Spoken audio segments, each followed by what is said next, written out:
C'est avec grand plaisir que l'on retrouve Quentin Forestier. Bonjour Quentin.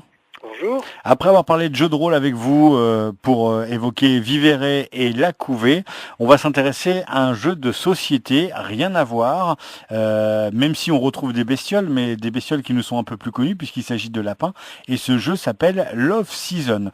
Alors en off, comme on dit, on évoquait le fait que La Couvée est quand même pas un jeu de rôle qu'on conseillerait à des gens qui n'ont jamais fait de jeu de rôle, même si n'importe quel jeu de rôle peut être proposé, mais voilà, c'est toujours plus simple, comme vous le disiez, de jouer un elfe que de jouer un insecte.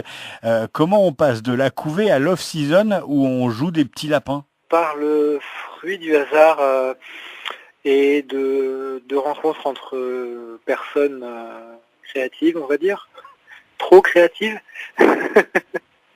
On peut pas dire trop créatif, enfin créatif, c'est beau la créativité. Oui, mais après il faut faire le tri de ce qui est faisable et de ce qui ne l'est pas. Comment on passe de La Couvée à Love Season je n'en ai aucune idée. C'est arrivé comme ça.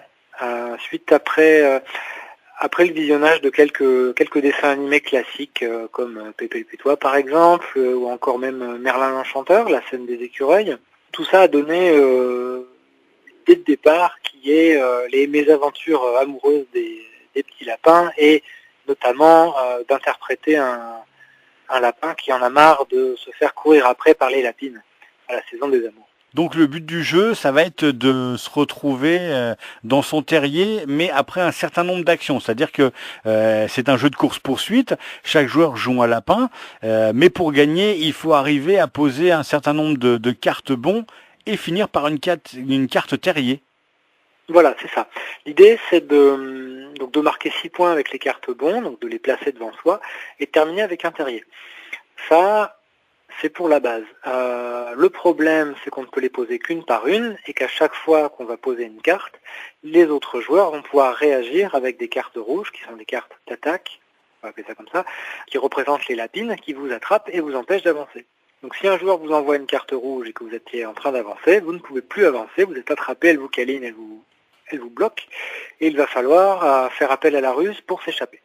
Avec des cartes bleues ou des cartes vertes. Du coup, on rentre dans un système de jeu qui s'adresse carrément aux plus jeunes. Oui. Alors j'ai marqué à partir de 8 ans, puisque la thématique peut être difficile à expliquer pour les parents, mais j'ai déjà fait jouer à des enfants de 6 ans, il n'y a aucun problème. Et puis vous avez prévu deux façons de jouer, hein. Soit on joue au coup par coup, d'ailleurs c'est la façon que vous préconisez pour les premières parties, soit il faut essayer d'être assez rapide et essayer de poser ses cartes le plus rapidement possible pour éviter que les joueurs adverses vous contrent trop facilement. C'est ça. La première est venue de manière naturelle, c'est-à-dire qu'on voulait un jeu assez tactique où on prenait un peu le temps de réfléchir. Et la deuxième est venue après avoir joué avec des enfants qui, eux, envoient les cartes le plus rapidement possible. Et c'est tout aussi amusant. Le principe du jeu, c'est que la partie dure vraiment très très peu de temps. Une partie, ça peut durer 5 minutes. Et les plus longues que j'ai pu faire ont duré 20 minutes. Mais ça permet d'une rejouabilité fréquente, c'est-à-dire que vous avez envie d'enchaîner les parties les unes après les autres, parce que perdre une partie, ça veut dire qu'on veut gagner la suivante, hein. Oui, en fait, on n'est pas frustré de ne pas avoir réussi à mettre en place une stratégie. Je ne peux pas dire qu'il n'y a pas de stratégie, puisqu'en fait, il y en a. Elles sont différentes selon les joueurs, selon la chance qu'on a et la main qu'on pioche. Mais on n'est pas frustré de perdre rapidement. On a envie de reprendre une partie et de recommencer. C'est un jeu qui est idéal quand on attend quelqu'un avant de démarrer un gros jeu ou avant de partir en soirée. Donc on se retrouve avec physiquement une petite boîte et juste avec un jeu de cartes. Vous pouvez nous parler du matériel? C'est juste la boîte avec 108 cartes à l'intérieur. Donc les 108 cartes composent le paquet de jeu et 4 cartes de règles. Et puis différentes cartes, hein. Il y a les cartes vertes qui permettent donc de faire des bons, c'est les cartes bons. Il y a les cartes terriers, et puis après il y a les cartes rouges qui sont les cartes d'attaque, qui sont au nombre de 4, et il y a les deux cartes bleues qui permettent aussi de contrer un peu ces cartes rouges. Oui, donc l'idée, voilà, c'est que pour marquer des points, on avait les cartes vertes, qui sont les cartes bons, la carte terrier qui permet de se cacher des lapines et de terminer la partie si on a suffisamment de points. Et enfin, on a donc les cartes rouges qui représentent les lapines, donc on en a deux principales, donc la lapine. On a celle qui est très attachée, on appelle le pot de colle, qui empêchera le lapin d'utiliser ses techniques, donc les cartes bleues. On en a une qui utilisera la dynamite, donc qui fera sauter le terrier si jamais on a eu la chance de se cacher, et une autre qui vous attrape avec un lasso, vous ramène en arrière et vous perdez un point. Et parmi les cartes bleues, donc il n'y en a que deux, on a la carte de déguisement qui permet d'envoyer la lapine sur un autre joueur libre, façon Tex Avery, c'est pas moi, il est parti par là. Et le tue l'amour, qui est un lapin du dimanche matin, on va dire, qui va faire fuir la lapine en la dégoûtant. Voilà. Donc un jeu très simple, très facile à expliquer aux enfants, avec des parties rapides. La conception d'un jeu de société, quand on a créé déjà deux jeux de rôle, ça peut paraître plus simple ou ça l'est pas du tout? Ça ne l'est pas du tout, en fait. Ça n'intègre pas du tout les mêmes mécaniques et les mêmes principes d'approche. Dans le jeu de rôle, on a déjà tous plus ou moins des codes et des automatismes. Bon, c'est des automatismes qui se sont vulgarisés avec les années. Hein. Aujourd'hui, c'est des choses, des thèmes comme les points de vie ou les objets magiques, c'est des choses qu'on comprend très très vite. Mais quand on arrive dans le jeu de société, on est dans une autre dimension. Il y a une dimension familiale, il y a une dimension joueur hardcore, on va dire. Donc c'est très difficile déjà de se positionner avec un jeu de société. Il faut faire les règles qui vont clairement l'identifier par rapport à une frange de joueurs.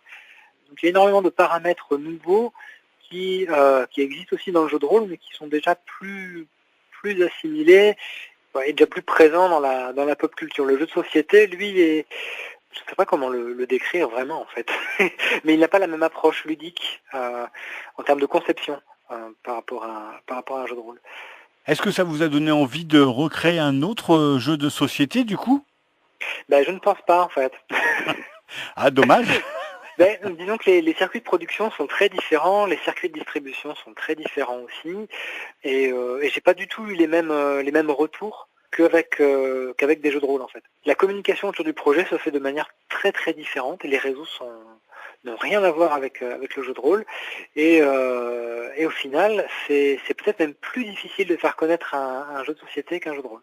C'est vrai que les jeux de société, alors même si le jeu de rôle, c'est pareil, on en parlait en off, on en voit de plus en plus, parce que ça revient avec notamment les financements participatifs, mais ça permet aussi aux jeux de société hein, d'avoir une très belle explosion tout en Europe, notamment en France et en Allemagne. Comment on peut se procurer ce jeu de société? Alors Love Season est distribué donc déjà en impression à la demande sur Rapid JDR. Il y a une page Facebook? Il y a la page Facebook Love Season pour le projet où vous me contactez et je peux vous envoyer des exemplaires. Et sinon, en passant en boutique, en leur en parlant du projet et de la même manière. Voilà. Love Season, l'amour, la saison des amours, un jeu où vous allez incarner un lapin qui ne veut pas tomber amoureux, mais qui cherche plutôt à échapper aux lapines qui lui courent après. C'est un jeu à partir de 8 ans, vous avez dit, on peut commencer plus jeune pour les enfants qui ont déjà commencé au jeu de société. C'est un jeu qui s'adresse à combien de joueurs? Alors c'est jusqu'à 6.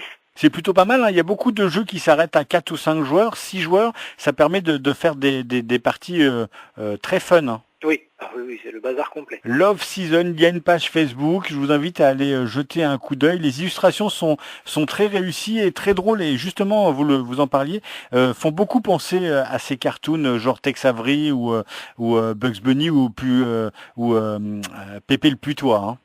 Oui. C'était le but. Merci beaucoup Quentin Forestier, et donc j'en profite pour redonner tous les jeux dont on a parlé avec vous. Il y a Vivere le jeu de rôle, hein, c'est du Space Fantasy. Il y a La Couvée aussi à retrouver sur Facebook pour jouer des bestioles de l'espace, et ce fameux Love Season. Merci beaucoup Quentin, à bientôt. Merci, à bientôt.